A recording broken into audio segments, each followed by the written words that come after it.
Hello guys नमस्कार happy Diwali समस्त को। तो आपण मैंने जानते आज है दिवाली आम भारत वर्ष केड़े बड़ दिन।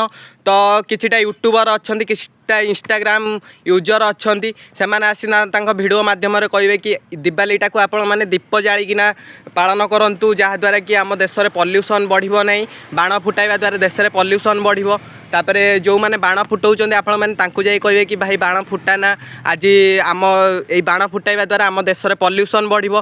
तो भाई जी बाण फुटाऊ सी कह भाई ड्राइवर भाई कह सी गाड़ी चलाऊँच बोलिकिना आम देश में पल्यूसन बढ़ुची। तो आपन जाई ड्राइवर भाई कहे ड्राइवर भाई कहे हाँ आम भाई गाड़ी चलाऊँ बोली आम पल्यूसन बढ़ुची। आपन जाई कंपानी वाला कहूँ सी कहीं कंपानी धुआं छाड़ुं बोली पल्यूसन बढ़ुची। आपन जाई जड़े कंपानी वाला कहे भाई कि आपण मान द्वारा कि देश में पल्यूसन बढ़ुची आपण कंपानी आज दिवाली बंद करूँ कि टोटाली कंपानी ही बंद कर दिंतु भाई। तो आपन जाई कहे सी कहे भाई आम यदि कंपानी बंद करूँ तो आपण मान प्रोडक्शन कौटू आसो बुझ। तो आपण मैंने जाई सरकार को कहूँ सरकार कौन भाई कारखाना खोलुँच सरकार को जाइना कह आपण कि सार आपण कौन पाई कि कंपानी कारखाना खोली जहाँद्वारा कि आम देश में पल्यूसन बढ़ुची। आपड़ जो यही